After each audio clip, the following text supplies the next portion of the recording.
Bears? How about them Bears? It's been a long time, but how about them Bears? How about them Bears? How about them Bears? I did grow up a Bears fan, and the fact that we helped the Bears a little bit just makes me a little happier. So, dub Bears. But thanks, guys. Thank you, George. We got Fred here for you guys. Dub Bears. I fucking love the Bears. What's going on, everybody? Welcome into On Air with Chris Shanafelt. Appreciate you guys tuning in, as always. Got a big show for you guys today. Just a quick 1 hour program. Definitely got to recap what just went down over the weekend as the Chicago Bears, they're one of the better teams that had success this past weekend. Obviously, trading up, acquiring Justin Fields. That'll be the main topic in our first segment of the show. Think I got something really good for you guys today. The first half of the show will be joined by Shawn Sierra. He's the host of the Shawn and Maya in the Morning show that I've had the pleasure of being a guest on a number of different times. And it's always a great time. And Shawn will join us in just a second. But in the second half of the show, we'll have our friend Javon Alford of DrafKings Nation and founder of TotalSportsLive.com. He'll join the show. He's got a really good pulse on what's going on with the Philadelphia Eagles. Obviously, they were also another team that traded up in the first round and took the wide receiver out of the University of Alabama, Devontae Smith, Heisman Trophy winner. But we're going to kick things off with the home team. And speaking of which, many of you guys might be wondering about my co-host on my other podcast, DJ Moore, what his thoughts are on the newest class of the Chicago Bears. Be sure to check us out 8 p.m. Thursday in just a couple of days to hear what he has to say. But right now it's time to welcome in Shawn Sierra at the Shawn Sierra on Twitter, one of the best hosts you'll find in the city of Chicago. And he's also the co-founder of Sports Zone Chicago. And to make things even better, he's a former player himself. They don't call him the Superback for no reason. Played ball at Holy Cross before having a professional career overseas. And you see Shawn there. Shawn, really appreciate you taking the time this evening. How's everything going? Chris, what's going on, buddy? How we doing? Doing well. Got much better connection here today, Shawn. Was on the show yesterday with Shawn on Shawn and Maya, and unfortunately, the workplace has very shitty connection. But really happy to have you on here today, Shawn. And really, I cannot remember. We talked about this yesterday. I cannot remember a time being a Chicago Bears fan that was more exciting than this past weekend, specifically Thursday night when the Bears were on the clock at pick number 11 after they traded up with the New York Giants. During that time, I think I was more anxious when the Bears were on the clock, Shawn, than when Cody Parkey was lining up for the field goal against the Philadelphia Eagles back in the 2018 playoff game. We kind of, unfortunately, I hate to say it, I think we kind of knew what was going to happen there. I think we're kind of more on pins and needles Thursday night. Were they going to pick Justin Fields? Were they going to get Mac Jones? And thank the man upstairs. They took the better player. They took the right player. And you could make an argument. They took arguably the best player in the draft, and that was Justin Fields. Lay it out for us, though, Shawn. I mean, what was your reaction when you seen that the Bears traded up from pick number 20 to pick number 11, and then you seen that it was indeed Justin Fields that got the phone call from Pace and Nagy? What was your reaction?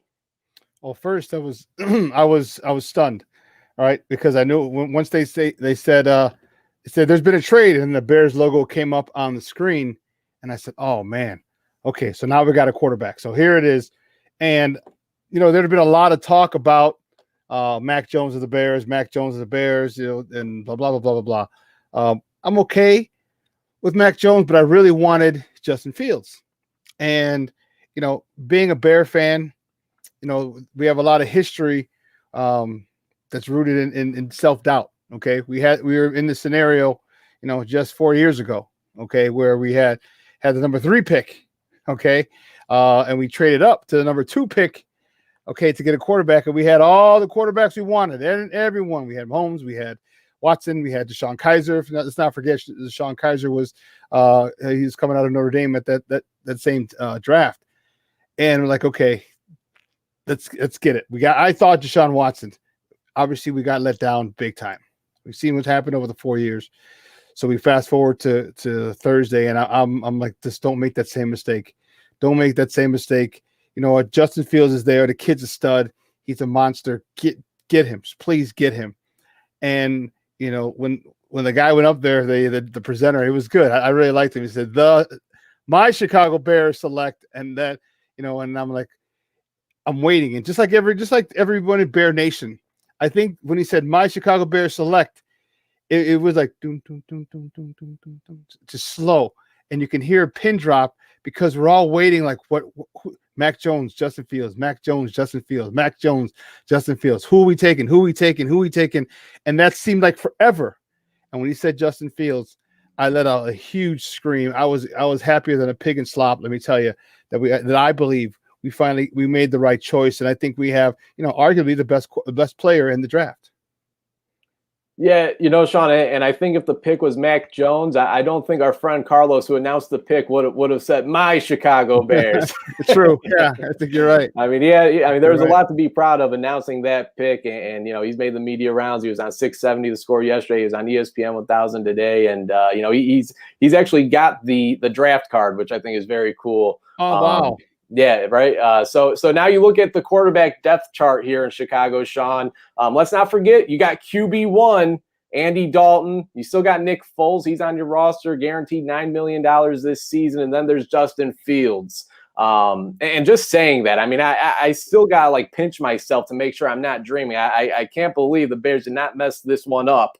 I know it's still early. The guy still has to suit up. He still has to go out and prove himself.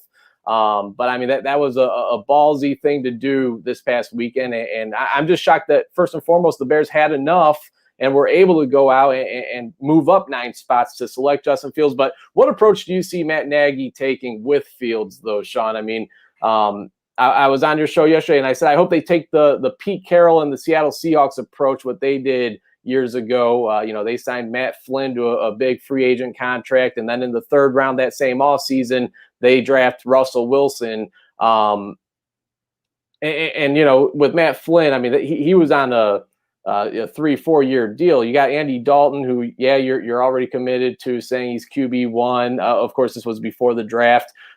He's just on a 1-year deal. What approach do you think this coaching staff will take with Fields? What are the odds that he'll be the week 1 starter? Will they have an all-out battle, an honest quarterback battle this offseason, training camp, preseason? Or is it slated that Andy Dalton will be the week 1 starter, but for how long? That's the big question.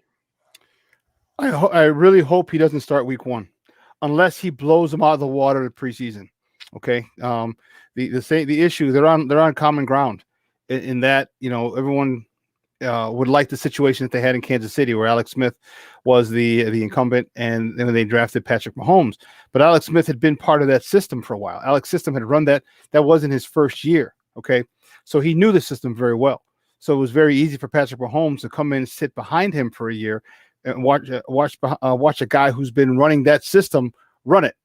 Okay. And then obviously pick up things, add his own twist on it, which he did the next year, throwing 50 TDs, you know, league MVP, and then the following season, Super Bowl MVP, champion, I should say. Depending on how this kid is. And here's the crazy part is that this kid's super intelligent.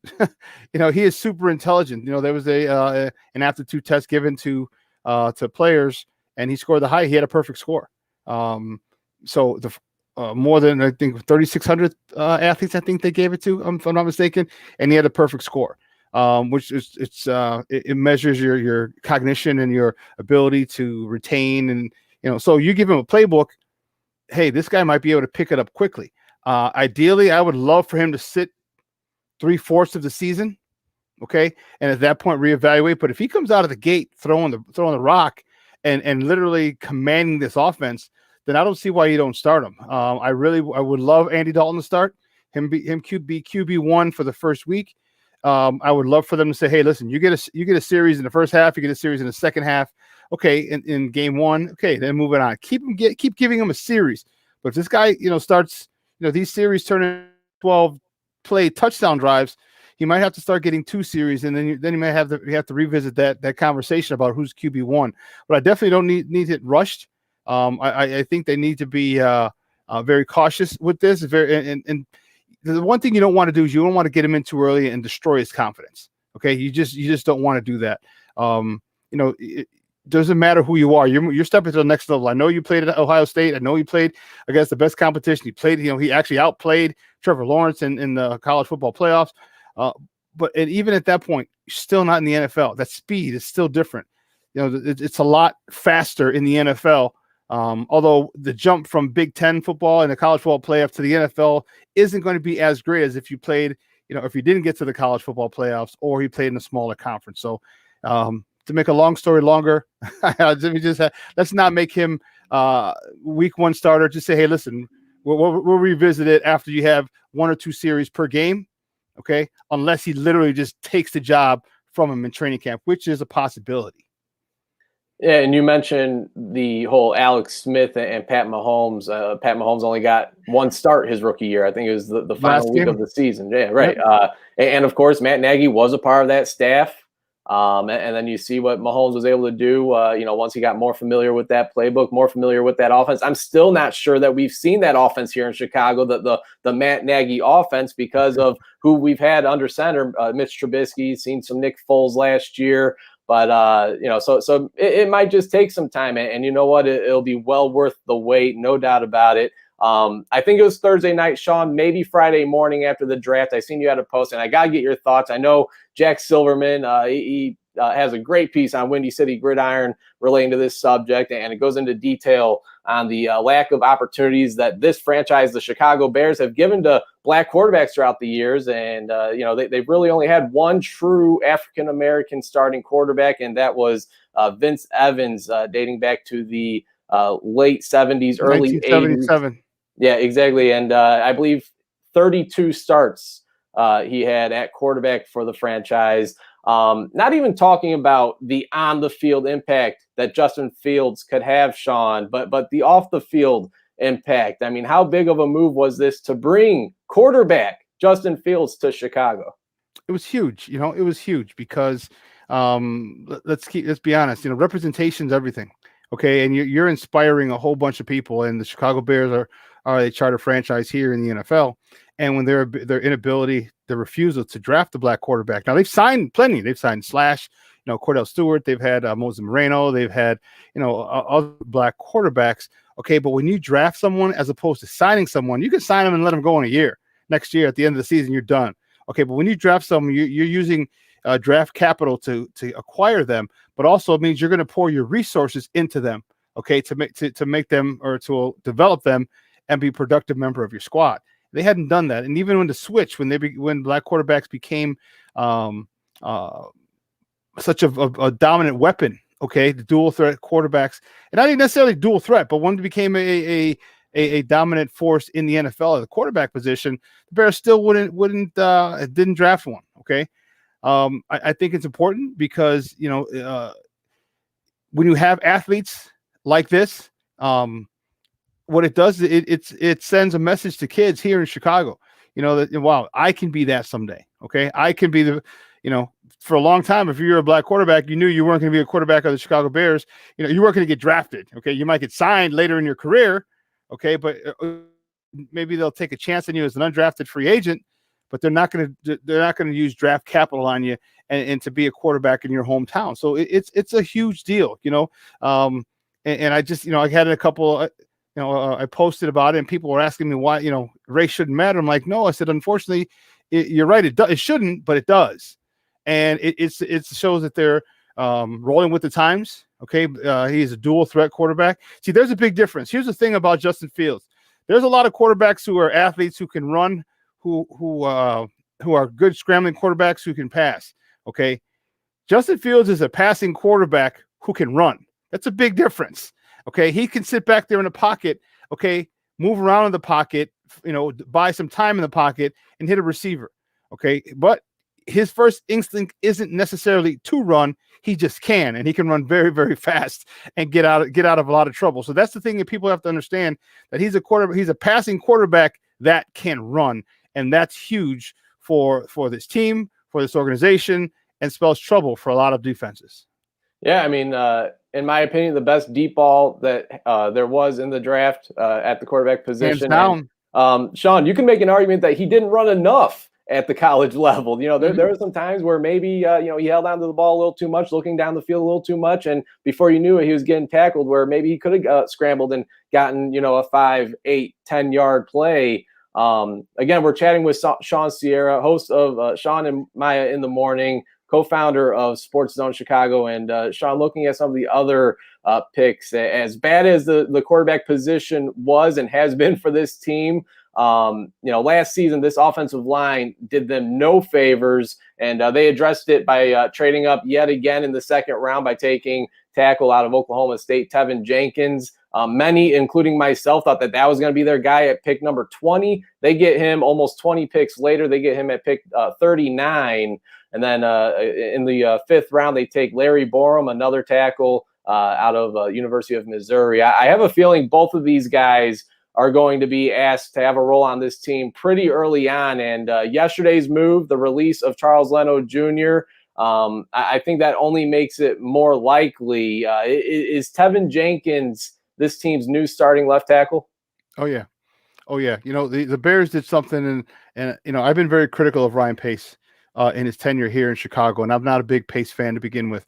After his draft picks, he's 1 for 4 in first round picks. 3/4 of his first round picks are no longer with the team. We're talking Kevin White, we're talking Leonard Floyd, and we're talking Mitch Trubisky. The only one who's still here, thank goodness, and they just picked up his 5th-year option, is Roquan Smith, as he is a stud. 2 of those guys they traded up for. Yeah. And you're wasting draft capital. I think needlessly you wasted draft capital to go get Mitch Trubisky. He was fleeced, it's in my opinion, and I've been very, very, very critical on him. But if I'm the first one to give him shit, I'm the first one to give him credit, and I got to give him the credit. My hat's off to Ryan Pace and his staff. My good buddy of mine is the director of college scouting for the Bears, Mark Sadowski. I texted him the other day after the draft was all over. I said, "Great draft, dude. Great job, phenomenal draft," or something like that. Because it was, as a Bear fan, you're wondering what they see, and it's really interesting. Like guys who play football, you would, if we see it and we understand it, and why are they so reluctant, or what can't they see? Maybe they're filled with too much information. Maybe, who knows? But they had a phenomenal draft, and if the draft would have stopped after round 5 and we just got Justin Fields and the 2 tackles, I still would have given it an A+. Okay, but we still got more. We still got the running back Khalil Herbert out of Vaught Tech. You got Daz Newsome out of North Kakalaka, North Carolina. You got Thomas. Here's the steal of the draft. Mark my words. This is going to be the steal of the draft. Okay, and my hat's off to Ryan Pace, because Ryan Pace has always been able to get guys in the later rounds. And those go to the area scouts. Let's get that straight. It's not necessarily Ryan Pace. Those are the area scouts that go in and say, hey, listen, that and get Ryan Pace to on board with their thought. But Thomas Graham, a DB from Oregon, watch out for that dude. He's going to be a stud. Okay, he set out this season, the 2020 season, due to COVID reasons. But in 2019, he was one of the best. He was one of the top 100 draft picks or guys to be drafted. The kid's a stud. I think he had 4 or 5 picks in 2019. And people just forget about him. Out of sight, out of mind. So a lot of guys who set out for COVID reasons, unless you were like a super big star, it's easy to get lost. With the guys who took advantage of playing, and you're in the forefront of everybody because they've seen you. Watch out for Thomas Graham Jr. He'll be starting in that lineup very, very soon. Within, I'd say, the first 5 to 7 games, he'll be starting, and that'll be pretty cool. And then they finish it off with Tonga, which I think is awesome. You got Eddie Goldman coming back, who set out for COVID reasons last year, and now and we saw Bilal Nichols try to play nose, but he's not. He just doesn't have enough weight in his ass. Okay, he's better at the detail, at a defensive end, and now you got a guy who can rotate with Eddie Goldman. Because this guy, he probably benches like 600 and squats like 800. Those Samoan guys, and then I'm not being stereotypical. I'm just saying that the history of Samoan guys and those stout defensive linemen, they're unbelievably strong. So you talk about a guy that you can't move. That's going to make this defense good. So my hat's off to Ryan Pace. I think he did a phenomenal job. Him and his staff did a phenomenal job this year with this draft, and it's going to be fun to watch. And those two guys, I would be surprised if they're both not day one starters. And I'm talking about Tevin Jenkins on the left and Larry Borum on the right, because those are two nasty son bitches right there. And those guys, that's something that we haven't had on this offensive line since Kyle Long. Okay, with a healthy Kyle Long. Okay. And there's something to be said about that. I played with some guys who were just nasty, ornery SOBs, man. And I'll tell you what, those are the guys I love to run behind. And if this is the situation, my only concern is that they don't run the ball enough. Okay. Because now Matt Nagy has a quarterback, and we know Matt Nagy wants to throw 85 times a game. And, there's one way to slow down the pass rush, and that's to run the ball down someone's throat. And if he can continue to do that with his new stable of running backs, remember, he's got one of the best running backs in the game, and David Montgomery, who's so underrated. You got Damian Williams, you just signed. He was a Super Bowl champion for the Kansas City Chiefs a couple of years ago. Artavius Pierce, who I thought was pretty good, just never had a chance to get on the field. Let's not forget Tariq Cohen, who's a change of pace guy, and it's Khalil Herbert out of Vatech. This guy is very similar to David Montgomery. He can run between the tackles, but he's got another gear.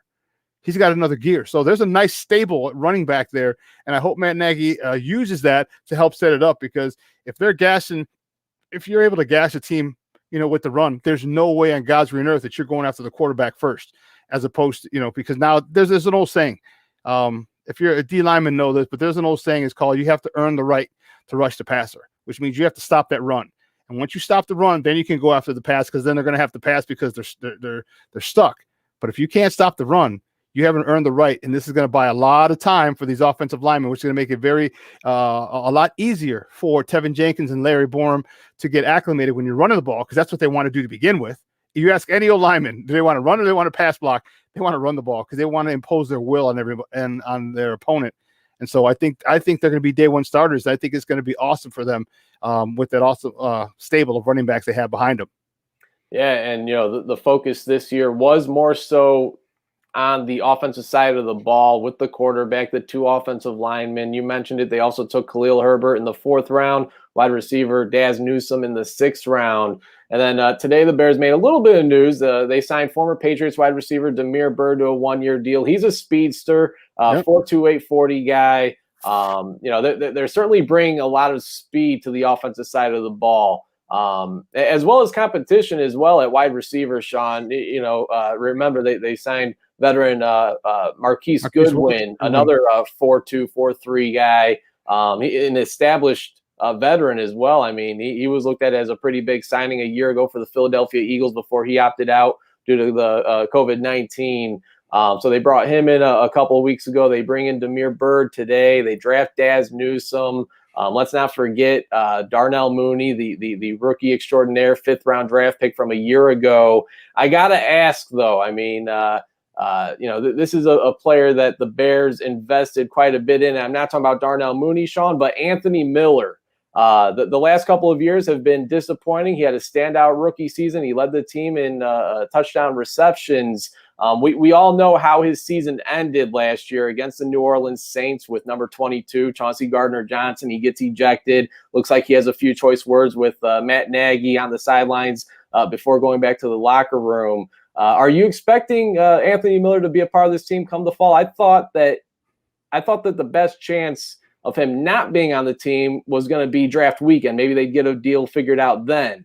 Now, I mean, I have no idea what to expect with Anthony Miller.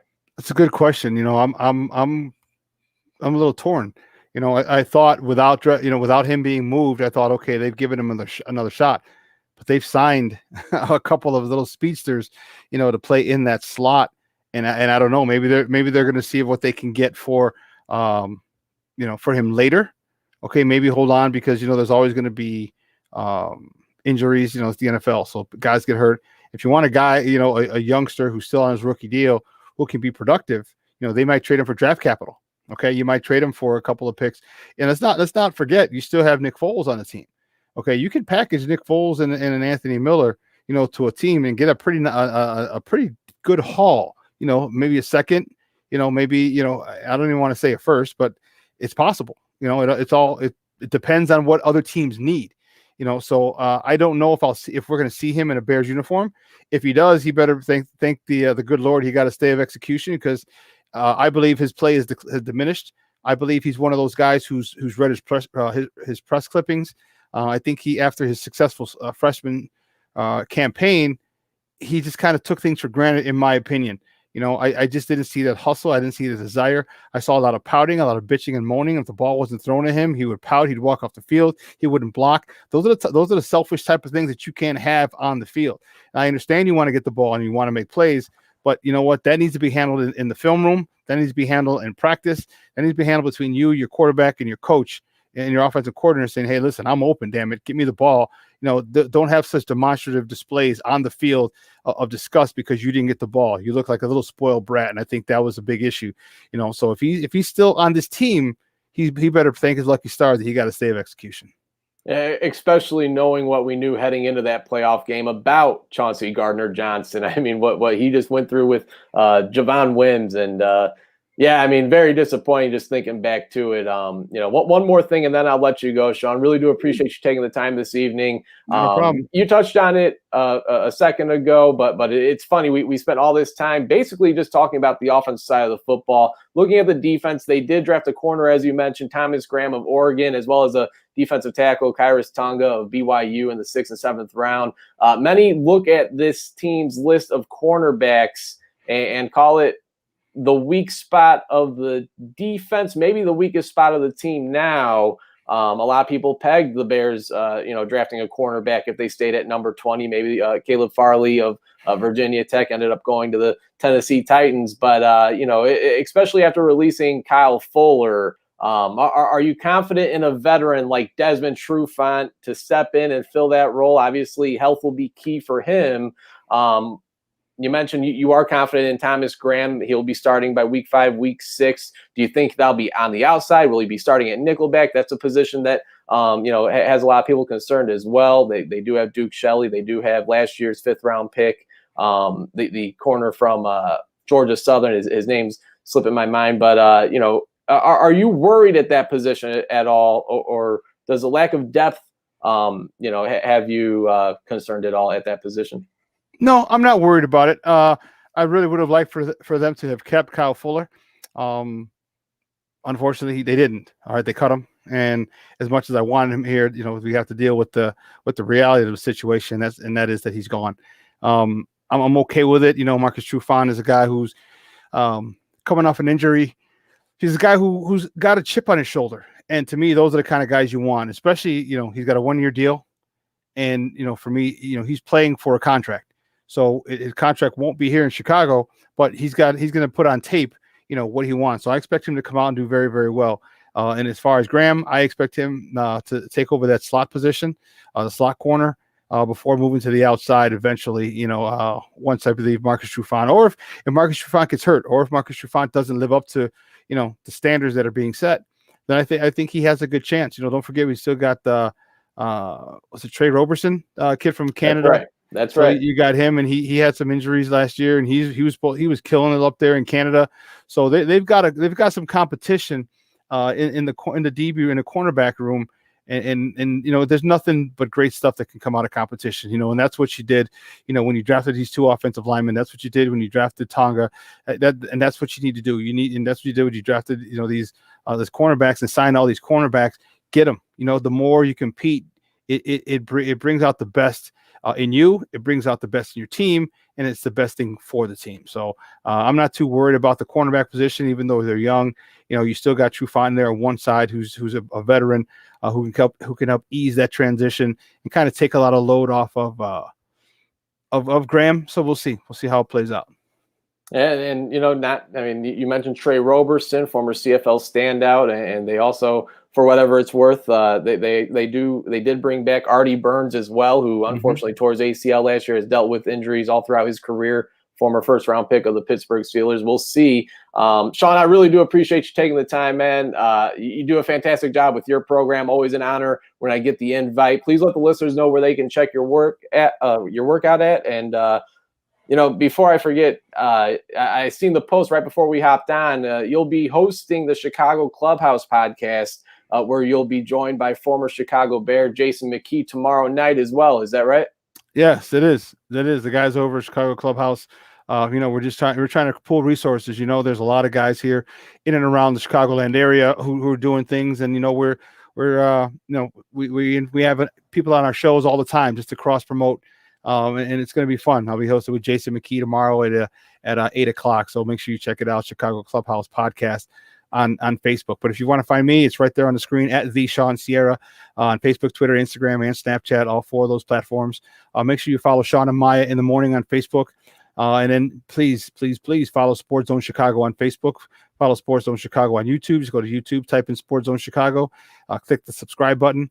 On Instagram is Sports Zone Chicago. And then we also have an app. So wherever you get your apps from, just type in Sports Zone Chicago. You can download us and take us with you and catch one of our 5 live shows. We have Shawn and Maya in the morning 3 days a week. We have 4 other live shows throughout the week. So check it out, and a slew of podcasts. So you can follow us and follow me, in a number of ways. So look forward to you guys doing that. Shawn, you're the man. Appreciate it as always. And you know what?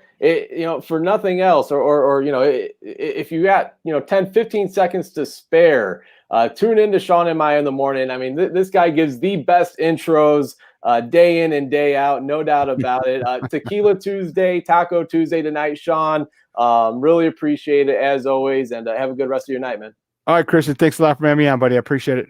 Anytime. There he goes. That's Shawn Sierra at the Shawn Sierra on Twitter, host of Shawn and Maya in the morning, and of course, co-founder of Sports Zone Chicago. Be sure to check him out. Again, does a fantastic job with his program. I've been a guest a handful of times, and really appreciate him taking the time tonight to hop on. And again, the Bears got Justin freaking Fields. I mean, it's hard to believe. I still have trouble believing it. Got to pinch myself every few hours just to make sure I'm still not dreaming. What a moment that was. Finally, a quarterback to be excited about here in the city of Chicago. And then they go back and trade back up in the second round as well to get their now left tackle of the future, Tevin Jenkins of Oklahoma State. We touched on all that and more with Shawn Sierra just a moment ago. So if you jumped in a little late, be sure to check out the podcast, check it out on YouTube, check it out on Spotify, iTunes, anywhere you could find your podcast at. But now we move on to our next guest, and we're going to focus on the Philadelphia Eagles as I now bring on good friend of the show, good friend of the program, Jovan Alford of DrafKings Nation, DK Live, and of course, founder of TotalSportsLive.com. Jovan, my man, how's it going, man? I'm doing good. Glad to be back on the show. It's been a minute. I'm glad to see you on air with Chris Shanafeld right. Back in motion. So I'm excited. That's right. Definitely got to pull it out. But, Jovan, I mean, it's my first show back. So definitely had to get you on. And I feel like the Philadelphia Eagles are almost becoming like my second team, if that's even a thing, by how much we talk about them. I mean, you and I, we text back and forth every day. We're talking Bears, we're talking Eagles. And, last night, of course, we were talking Bulls and Sixers as the Sixers completely walloped the Chicago Bulls, despite a late comeback by the Bulls. And they still lose by what? I think it was 10 or 12 points. Anyways, that's not what we're here to talk about. The Sixers are in one direction while the Bulls are in another. But the Philadelphia Eagles, Jovan, I mean, they talking about the Chicago Bears and them trading up in the draft from 20 to 11 to take a quarterback in Justin Fields. The Philadelphia Eagles, if they didn't trade up with the Dallas Cowboys and take Devontae Smith out of Alabama, I probably wouldn't have been talking about that just a moment ago. I mean, the New York Giants seemed like they were kind of zeroing in, hoping that he was going to fall to them at number 11. The Eagles trade up with their arch rival Dallas Cowboys, and they sneak ahead of the New York Giants and take Smith, which in turn, the Giants then trade that number 11 pick to the Bears. And the Giants later on still take a wide receiver in Kadarius Toney out of Florida. But Devontae Smith, I mean, Bears fans have the Philadelphia Eagles and the Dallas Cowboys to thank for making that trade. Devontae Smith is a Philadelphia Eagle. How do you like that fit? When you heard the announcement, what was your initial reaction? It seemed like they needed to get another playmaker in that offense. And it looks like Devontae Smith is that guy. Yeah, no, most definitely. When I saw that when they moved up, I had to figure it was for a wide receiver, because already the two cornerbacks had gone off the board which was surprising because I don't think nobody saw both cornerbacks going top 10. You would think at least one of them would go top 10. Certainly not to the Carolina Panthers. Exactly, and I think that was that. And it's funny you mentioned that because I think we talked about it, and you just see people on Twitter and everything on TV. They talked about how like the team at 7, I forgot who was at 7, but Carolina, the Broncos, like those were the teams that kind of held the glue of what was going to happen in the rest of the round, and it kind of happened that way. So when I saw the Eagles move up from 12 to 10 to leapfrog the Giants and then do a trade with the Cowboys, which was actually a pretty good trade that they didn't really have to give up a lot. They just swapped and gave up a 3rd round pick, which wasn't theirs. It was a good move. You gotta give credit to Howie Roseman in the front office, and I know that's hard to say for a lot of Eagles fans because Howie Roseman has not been on a lot of people's good list. Including some of his own co-workers, and I definitely want to talk about that. Yeah, there's actually an update. There's actually the update to that story. Man. So I mean, when they moved up to get Devontae Smith, it was the logical move. Anytime you're in, and even with the Bears, anytime you move them into the top 10, top 15, you got to go best player available. You don't really strike for need unless your need is best player available. And for the Eagles, obviously, best player need was cornerback, need was linebacker, but everybody knows this team. This team does not draft linebackers in the first round. So you had to know Michael Parsons wasn't going to be it. So Devontae Smith was next up. And, you're adding a guy who, for as much people want to knock his size or say his size is in question, I'm going to still a line from Emory in that you got to catch that 166 pounds. Like, you still got to go get him. You still got to cover him. And he gives them a bona fide number 1. And I think it's been a long time since you said that you can say the Eagles had a bona fide number 1 with that type of playmaking, that type of skill, that type of route running. So, it was a good move, and he gets to go with his, former teammate in Jalen Hurts there in his second year. So it wasn't a bad move at all. Right, and as much shit as Howie Roseman may be getting in Philadelphia, I mean, obviously better than I. You can't say he's not trying to improve the wide receiver core. I mean, just last year alone, they draft Quez Watkins out of Southern Miss. They draft John Hightower out of Boise State. Oh yeah, they also took Jalen Rieger out of TCU in round 1. Right. I think, was it the year before that? Maybe it was 2 years before that. JJ Arcega-Whiteside out of Stanford. The year before. So literally 3 years in a row, they've invested capital into the wide receiver position. And I got to ask you about Arcega-Whiteside. That's a lot. That's a player that a lot of people had high hopes on. Almost similar to, I believe it's Shepard in San Francisco. I may got that name wrong, but it was another 2nd round wide receiver that a lot of people had some 1st round grades on. They end up falling to the 2nd round, and they just seem to have not panned out yet, both the San Francisco 49ers wide receiver and Arcega-Whiteside. I mean, what's his role even looking like on this team? Is he battling for his position now in 2021? That's a good question, man. I mean, you're thinking about Arcega-Whiteside. I mean, you don't want to say he's battling for his position, but I mean, you just look at the weapons look at all the weapons and look at all what they do. I mean, you got Jalen Rieger, who brings speed to the table. You got Devontae Smith, speed, route running. You got Quez Watkins, speed guy. I mean, legit 4.3 speed. And we saw that last year in that one on that wide receiver screen against the Cardinals. He made that he took it like it was nothing. You had him. You got Hightower, like you said, who, he had his moments, but I think he's still, it's a learning curve. A lot of rookies don't pick it up as fast as Justin Jefferson and Brandon Ayuk. So when you add him, Greg Ward, Travis Fulgham, I mean, can't forget about the legend of Travis Fulgham, man. Can't forget about him. And then you add the undrafted free agent that they just signed in Trayvon Grimes out of Florida, who a lot of Eagles fans are very excited for. It looks tough to see what's his exact role is going to be in this team, because you gotta this is it's a make it or break it year. Sad to say, it's a make it or break it year. This is what, year 3 now? Year 3 for a lot of those guys in that draft class. Arcega-Whiteside, Miles Sanders, Andre Dillard. Make it or break it time for a lot of these guys, and you don't know. I definitely think there's going to be a competition for who's going to get probably the last 2 spots, because I can't imagine the Eagles keeping more than maybe 6 wide receivers at most, I'm thinking, Because I'm trying to think the Colts. I don't think the Colts kept more than 6 wide receivers on their roster. So you got to think maybe there's some kind of like correlation. They'll do the same thing when it comes to putting their roster together. And it's Jalen Hurd is the wide receiver I was thinking of. Oh, yeah, Jalen Hurd. I don't know why I was thinking the name Shepard, but Jalen Hurd, he doesn't seem to have really panned out. They kind of thought he would be a player that would see time both in the backfield and at wide receiver in the slot. I thought both him and Arcega-Whiteside maybe similar players, and just, again, I mean, for the hype that there was heading in, I mean, it just has not panned out for either of those two players. Let's see. The Philadelphia Eagles, they go offensive lineman in round 2, and they take Landon Dickerson out of the University of Alabama. Offensive line, I mean, you could almost never go wrong when you pick a player out of the University of Alabama, especially when it's on the offensive or defensive line. This is another player that, like the Bears, having Tevin Jenkins fall to them in round 2, Landon Dickerson seemed to have fallen into the Philadelphia Eagles' hands, and they just could not pass up.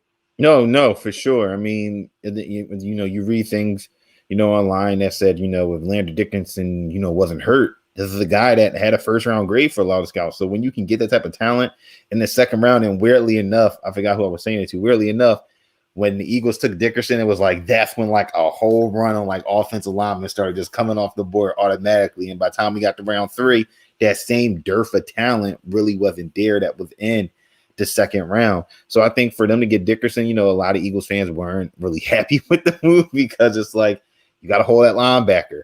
A lot of Eagles fans wanted, JOK from Notre Dame, or they wanted Asante Samuel Jr. at cornerback, because cornerback's another issue for this team. But again, you can't go wrong with offensive line. You've always got to keep on building in the trenches. We saw last year with this team going through a litany of injuries that they were still able to overcome. You got to give credit to the coaches, got to give credit to the players. They were able to overcome. There was a lot of band-aid situations. You had Mailata starting, you had Sayamalu starting, you had Mike Pryor starting, Lane Johnson, Jason Kelsey was the only stalwart on that team. Jack Driscoll last year, 4th-round pick, was starting. I'm trying to think who else started. Nate Herbig. He was, I think, an undrafted guy that he's been starting for him. So, I mean, you cannot go wrong with that, and especially a guy like Dickerson that could potentially, be a center. And Jason Kelsey, he's getting up there in age. Who knows how many years he's going to play. And you always got to think about that future. And if Dickerson is anywhere healthy to where he can be, then, I mean, you're talking about a guy that could be a Pro Bowler. I mean, you can't, again, like with the Bears, you can't pass it up. And we saw what the Bears did. They drafted their left tackle of the future, and then they let Charles Leno go. And no hard feelings, but they had to move on to bring in the younger guy. Right. Yeah, and I mean, Charles Leno Jr., I mean, he was the weakest link on that offensive line a year ago. I mean, it's a unit that just needs total rebuilding. And, again, the Philadelphia Eagles had their offensive line struggles last year as well. I mean, I don't think you want to be calling Jason Peters back yet again this season. So, again, Landon Dickerson, round 2. Again, I think he projects center, maybe guard. But, yeah. Right. So definitely seemed to be a wise pick. I was a fan of it. Now round 3, let's get to the nitty gritty here, Javon. Round 3, Milton Williams, defensive tackle, Louisiana Tech.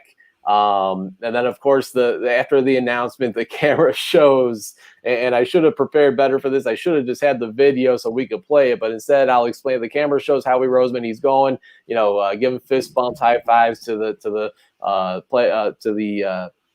his coworkers, the scouts that are in the draft room there with them.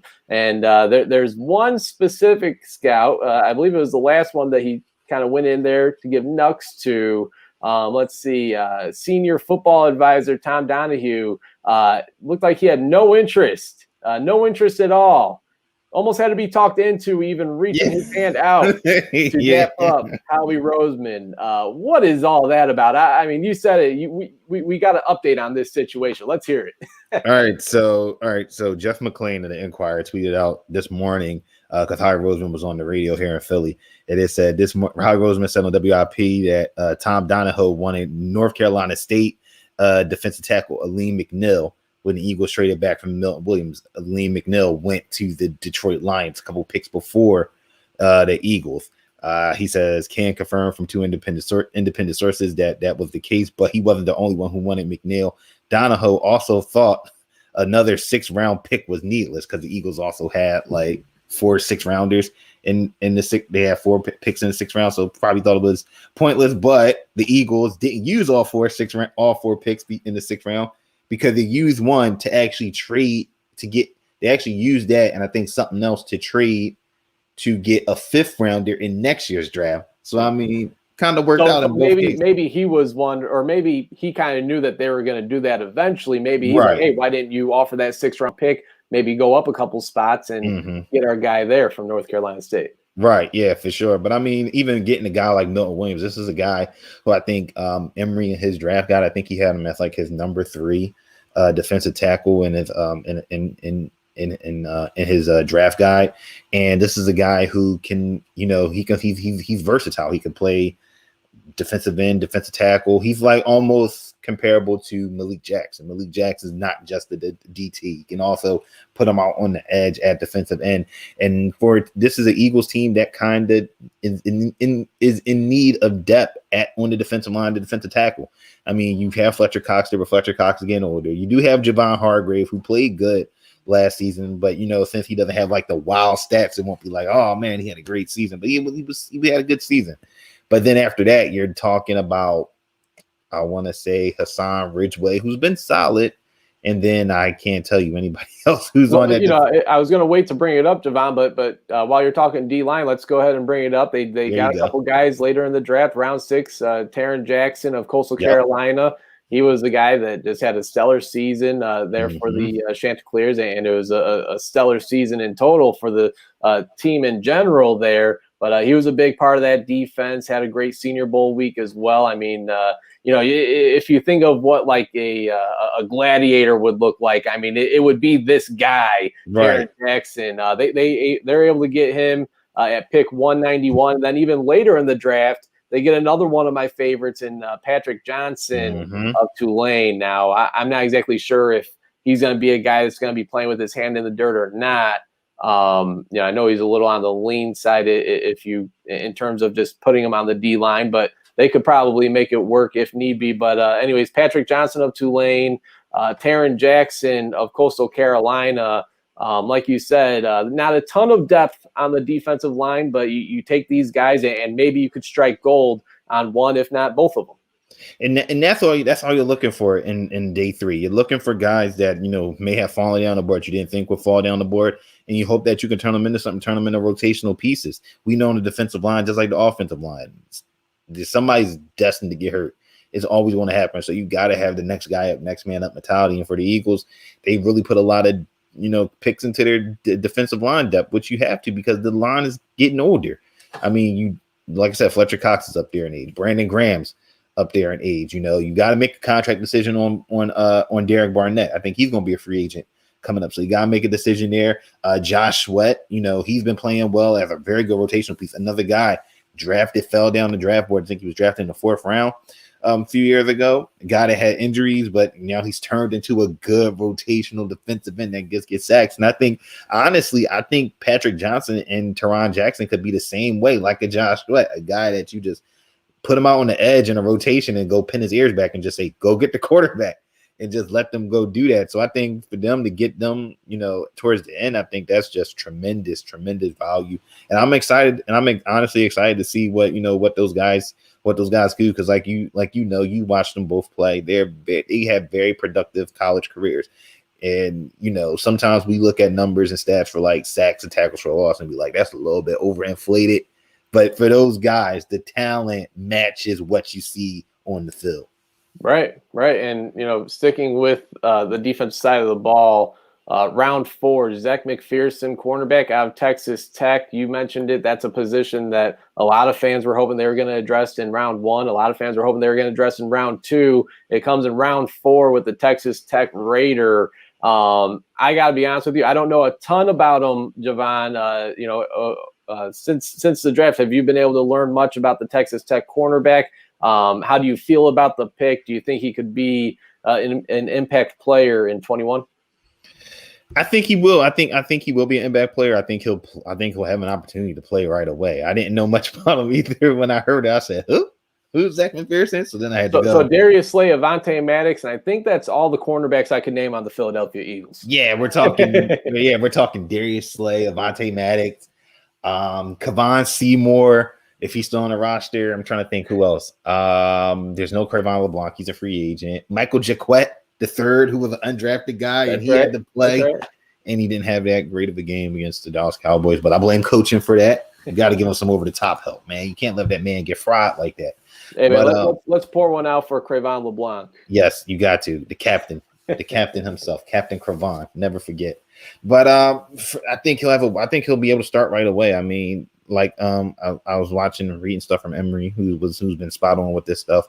Can't say that one enough. of the best in the business, hands down. For sure. Can't say that enough. And like he put it, this guy, he said he has ball skills, and that's what you like to see in a DB, having good ball skills. I think he had him graded as like he had to have like his fourth because he broke it down between like fill corners, slot corners, and boundaries, and he had him under boundary, and he had him ranked fourth and with an 81 grade. That's like, I think, potential Pro Bowler. So I mean, if you can get potential Pro Bowler in the fourth round, and the Eagles obviously got a brand new coaching staff, Jonathan Gannon coming in from Indianapolis. We've seen what Indianapolis have been able to do with their defense, with their secondary. We watched Indianapolis over the years, especially at DB. They don't really, especially at corner, they don't really have the biggest guys. They don't really have the most, big name corners like Jalen Ramsey or, Patrick Peterson or what's his name. No, they have Kenny Moore II. They have, Pierre Desir. They have Rocky Sin.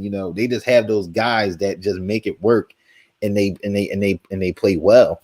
So I think he's going to have a chance to start. I think he might have a chance to start, might have a chance to play, because I just don't think Avonte Maddox is best suited on the outside due to his size. I think he's better off in the slot, which I think he might actually excel in, to be honest with you. And I wouldn't be surprised to see the Eagles, before training camp bring in a guy, maybe a Steven Nelson. A lot of people have been throwing his name around. Brashard Breeland's another guy. He's 29. He's up there in age, but again, if you're just looking for a stopgap for one more year to continue the development, maybe him. I would even put out a flyer out there for Garyon Conley. I mean, this is a guy that's still very young, and I think maybe with the right coaching, like we've seen with Sidney Jones in Jacksonville, how he started to turn around. I think the same thing with Garyon Conley. I think they're both in the same draft class, which is crazy. I think you're right. So I think if I would throw something, I would even put a contract out for him, because that's a young guy that if you can get him to turn around and become the guy that we all think he could become, maybe that we saw out of Ohio State, then maybe you got something. But again, corner's just going to be a issue. But we see, with the Buccaneers, they didn't have the biggest name cornerbacks, but they had the pass rush. If you're able to get pressure, be able to create, heat on that quarterback in the pocket, then your cornerbacks don't got to guard for 5-10 seconds. Hey, it's their best friend, man. It's a cornerback's best friend, a pass rush. For sure. And, I mean, you mentioned the Buccaneers. That's a great example, and they were actually able to go all the way and win the whole damn thing. Right. I look back at the 2018 Chicago Bears. I mean, led the league in turnovers. Why was that? Yeah, Eddie Jackson. Yeah, Kyle Fuller. They get a lot of attention. Prince Amukamara had a standout year. Those guys get a lot of attention, but that pass rush was a big reason why. A few more questions for Javon Alford of TotalSportsLive.com, of DrafKings Nation, at Javon10 on Twitter, Philadelphia's very own. One more piece I want to talk about for the Eagles draft, Javon, and that's that's the Eagles' 5th round draft pick, running back out of Memphis, Kenny Gainwell, and he opted out of the 2020 season. He actually lost 4 family members due to COVID-19, but in 2019, in having to replace a former draft pick in Tony Pollard, and if I'm not mistaken, this would then mean he was sharing the backfield with now Antonio Gibson, right? With Washington's running back Antonio Gibson, and this guy still ran for over 1,400 yards, averaging 6 yards per carry, 13 touchdowns. And like Tony Pollard, like Antonio Gibson, this is a guy that can catch out of the backfield, 51 catches, over 600 yards, 3 touchdowns. I've seen there's a video floating around out there, and I'm sure every team has this, but I've seen them pegged as, the best running back you've never heard of, the steal of the draft. And you know what? I'm not exactly sure how Nick Sirianni is going to use any of the running backs, how he's going to, how his offense is really going to look.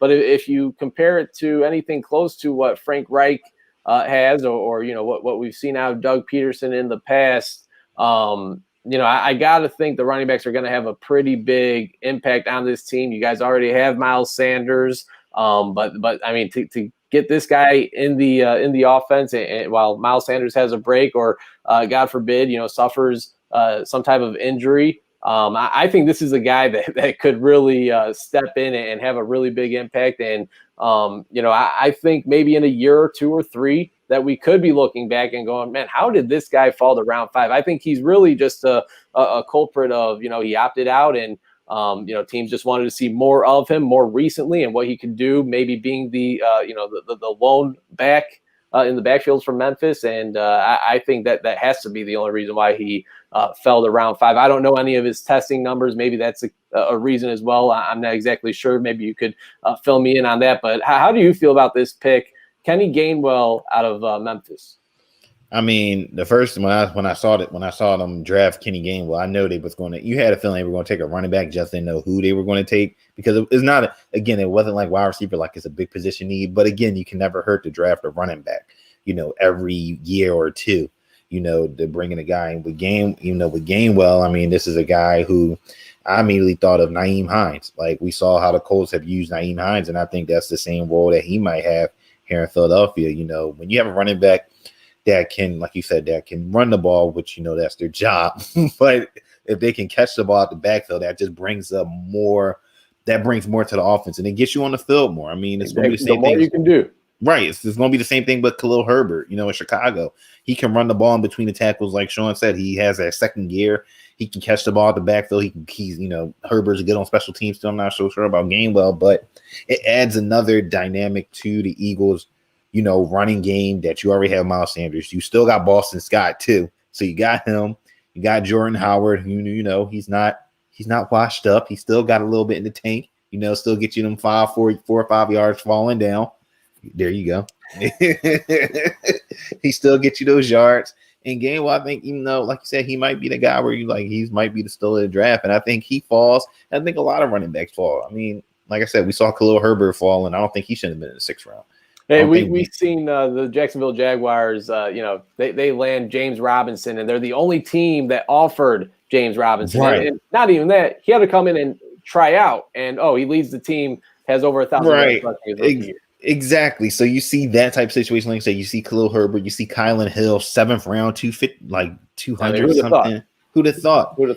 You see that Hubbard falling to the Carolina Panthers. Exactly, and it's only because running backs are a dime a dozen. Literally, It doesn't matter how you get them. Like, you can get them in the draft, or like you said with James Robinson, you can get them as an undrafted free agent, or like how the Eagles have done it. Boston Scott, you signed him off the Saints practice squad. Josh Adams a couple years ago, undrafted free agent, practice squad, brought him up. Doesn't matter how you get us. I think that's how we see running backs falling. It'll be exciting to see how they use Gainwell, and if he can translate his skills from the college level to the pro level. Yeah, it really will be. And I didn't focus on the draft as much, not nearly as much this year as I usually do in years past, but I think there's like 5 or 6 teams where I'm like, man, I really love what they did in the draft. Mm-hmm. Being a Bears fan, I've never been more excited about a draft class than what they did this year. Really like what the Philadelphia Eagles did. Don't tell anyone. Big fan of what the Detroit Lions did in the draft. Now I just very curious and very eager to see what Dan Campbell does with the talent that they have there. The Baltimore Ravens seems like they could just never get it wrong every year. But one more thing before I let you go, Javon. It's something that I've been wanting to talk about for the longest time, and now we finally get the opportunity. Jalen Hurts. Yes. Jalen Hurts, quarterback.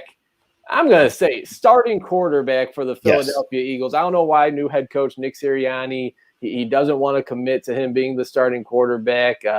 They did trade Carson Wentz to the Indianapolis Colts. There's who else is there? I mean, now I will say they did land the quarterback formerly of Wake Forest, was going to transfer to Georgia. Jamie Newman.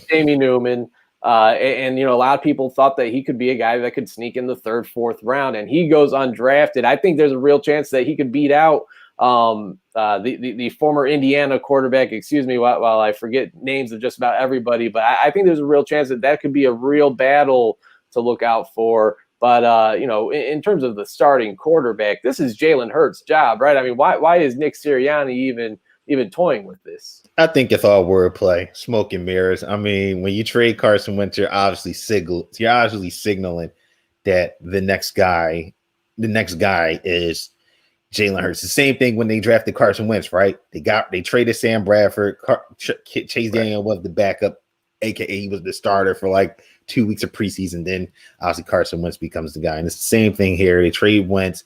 Hurts is going to be the guy going forward. I mean, Jamie Newman, a guy undrafted free agent. I think he'll be QB3. Obviously, Nate Sudfeld, he took that faithful L on Sunday Night Football to bring DeVonta Smith to the Eagles. And he's not. That's right. Now, Phil. Now you know what? Eagles Nation needs to thank Doug Peterson. That's what I'm saying. You got Eagles Nation's got to thank Doug Peterson and thank Nate Sudfeld for tanking in that very moment. But I think Sudfeld's actually in San Francisco, so Suddy's there now. But their backup, who's their backup? Joe Flacco. You can't spell Flacco. Can't spell elite without Flacco. So I mean, and I don't think Flacco is going to really pose any. Like Flacco's going to compete. Like, let's not get it twisted. He's still a quarterback. He's still only 32, 33. He still got some juice left in the tank. But I think as Jalen Hurts' team, and I think he deserves the right to start. I think he has deserved the right to start the whole entire season, just like how Carson Wentz did in his second year. Wentz literally had his first 2 years. He started his rookie season and he started second year. So I think it's only right that Jalen Hurts, gets his, gets a full year starting to see what you have. I mean, you don't trade up for DeVonta Smith for Joe Flacco. Let's get it real. You do it for Jalen Hurts, and I think it's his team. And for the Eagles, I think you just got to rob them. See what you can get. There was a lot to like in that 4 games.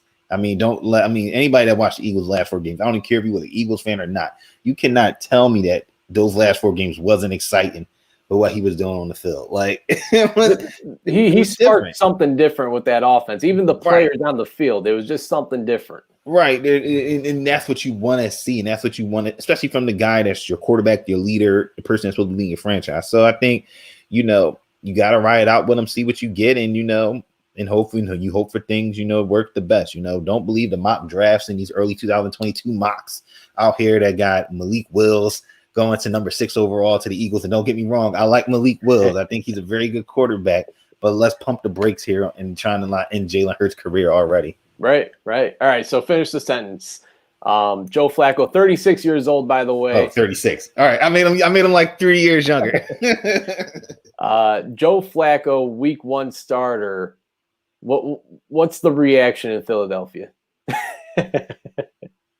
There's going to be a reaction of, I told you so. This is why we shouldn't have traded Carson Wentz, and Jalen Hurts is a bust. That's like the 3 reactions you're going to get. I just find it weird that I mean, it was just a couple of weeks ago, I think, that Nick Sirianni had wanted nothing to do with commit. I mean, I understand the whole competition and but I think didn't it happen during draft prep too? So maybe they tried to create that like smoke and mirrors thing. Because remember that report that came out? They were trying to move up for number 3 for Zach Wilson, and everybody was sounding an alarm like, oh, I think what's the name? I don't think Jalen Hurts is the guy since you're looking at Zach Wilson. Like, no, just pump your brakes, folks. It's all reports, rumors, smoke and mirrors.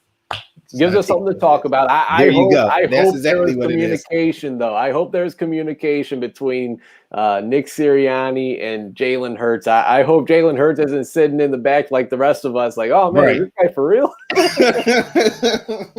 I hope not, because if that's the case, then they're definitely in trouble. Right. One last thing, Javon, the tight end position. I'm a big fan, and I'm a little biased of Dallas Goedert. I think he could be a number 1 tight end. A lot of people thought that maybe, just maybe, the Philadelphia Eagles, if they were to stay where they are at before trading their pick to San Francisco, that they would be targeting Kyle Pitts, the tight end out of Florida.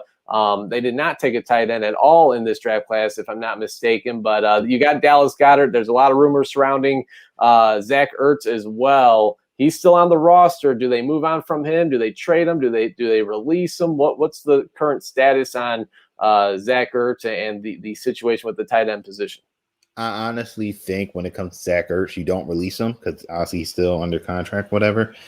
I think you play it out. Like if a team's going to come up and pay for what his worth is, then he should. Now, Zach Ertz, he didn't have the greatest of years, but you got to think he at least warrants third, fourth round pick or whatever. You at least think. I think he still has more in the tank for sure. Yeah. So you think at least a third, fourth round pick, and if the Eagles aren't getting that, for example, then what's the point? What's the point of trading him? I mean, he's still got enough left in the tank. Last year was just a crazy season for the Eagles. Ertz was hurt, and you hope that that maybe he comes back this year and he's in a offense where they use the tight end a lot. In Indianapolis, they used, I think, like 3 tight ends last year. Trey Burton, Jack Doyle, Mo Alley Cox, the fantasy football goat for like 3 weeks. So when you have those 3 guys, I mean, you got to think with Ertz, if you're the Eagles, I hold on to him unless a team comes to you and say, hey, we'll take Ertz off your hands because we know you guys need a cornerback and we'll give you a cornerback. Almost like what they did, that summer where they traded Jordan Matthews to the Buffalo Bills to get Ronald Darby in return, something like that. But that's the only scenario I see right now for him. All right, that's Javon Alford, TotalSportsLive.com, DrafKings Nation, at Javon10 on Twitter. Javon, appreciate you as always for taking the time. This was a lot of fun. We can go on for another handful of hours. Seriously. Anything you'd like to plug, man? What do you got going on this week in terms of content? In terms of content, it's pretty much wide open. I'm over at DrafKings Nation doing a lot of baseball stuff. So a lot of picks, dropping the money line picks and player props, Remember, folks, player props, responsibly and on a separate ticket. Don't blow the bag on them. Be responsible with it. But doing that, a lot of DFS stuff on the MLB side. Hopefully, start doing a little bit more of that. Total Sports Live. Whatever comes through the grapevine in Philadelphia sports will have some type of reaction on it, whether it be the draft or the Sixers in their upcoming playoff push, the Phillies or whatever, Eagles, if something happens, because you never know. It's always something that happens with the Eagles. So got that. And then obviously the podcast, Total Sports Live podcast. Hopefully we'll be firing that back up very soon to talk about everything that has happened, as of recent. So that's pretty much it. What was your favorite draft bet? What was there a prop bet or anything throughout the NFL draft that you really liked? That's a good question. See, people here in Pennsylvania, we couldn't bet on the draft, which sucked because I definitely was going to bet on a couple of drafts, a couple of draft things. But what I will say, I have started, and I showed you this earlier because you already know. I have started looking at the offensive rookie of the year player odds, and there are some that are very tantalizing to play. I'm not going to hold you. Jalen Waddle, Devontae Smith, I think they're both at like plus 1,700 odds right now. Plus 1,700 odds on FanDuel right now. And Justin Fields at number 2 right now. That's a little telling. I don't want to read too much into it, but that's a little bit telling. So I'm interested to see how those, kind of play out and fluctuate, throughout the season. And obviously as we get to training camp and the battles and who's doing what and things like that. So it should be fun to watch and see how those future bets, kind of play out. Right. Yeah. I'm not sure if I told you or not. I actually, like 2 days before the draft, I didn't play it, but I was on the app and I had it locked in. I was gonna sprinkle $20 on Trey Lance going number 3 overall at plus 380. I could have gotten. Oh, that was good value. That was come such draft great value. day. It was minus money, and Mac Jones was plus. So, but whatever. Justin Fields is a Chicago Bear. That's all I care about. Damn it. There you go, Javon. Appreciate you taking the time tonight, man. This was a lot of fun, and best sure. believe we're gonna be doing it again very soon. Most definitely. Thanks again. There he goes, Jovan Alford of DrafKings Nation, of TotalSportsLive.com, at Javon10 on Twitter. Really good friend and a great Philadelphia sports fan, and just sports gambling in general. Follow on social media. That'll do it for tonight, folks. Appreciate you tuning in. Again, a lot of excitement here in Chicago with the Chicago Bears Justin Fields is a Chicago Bear. They move up to pick number 11 and get their quarterback of the future. We'll see how long it takes for them to pull the trigger and announce him as starting quarterback, as, of course, they're still excited about Andy Dalton being QB1. Special thanks to Shawn Sierra of the Shawn and Maya Show for dialing in and talking Chicago Bears. Also founder of Sports Zone Chicago. Be sure to check him out tomorrow night on the Chicago Clubhouse podcast. He'll be hosting with Jason McKee at 8 p.m. Central Time. So check that out. He's at the Shawn Sierra on Twitter. And then, of course, shout out to good friend Javon Alford at Javon10, DrafKings Nation, and TotalSportsLive.com. Again, hopefully you guys enjoyed this. We'll be doing many more episodes of On Air with Chris Shanafelt down the line, looking at maybe 1 or 2 a week. Thursday night, 8 p.m. Central, though. Just a couple days from now, around this time, I'll be on with my co-host on the Chris and DJ Show, former Chicago Bear DJ Moore, and we'll be talking more about the Chicago Bears, what they're able to do this past weekend in the 2021 NFL Draft. Talk about some of the free agent acquisitions as well, what the future is looking like with this team. So be sure to tune into that. Give that show a follow at Chris and DJ Show on Twitter. And again, Thursday, 8 p.m. Central, we'll be back. Again, appreciate everybody for tuning in. I'm at Chris Shanafelt. The spelling is right there on the screen, at Chris Shanafelt on Twitter. Again, special thanks to Shawn Sierra and Jovan Alford for joining tonight's show. Hopefully you guys enjoyed.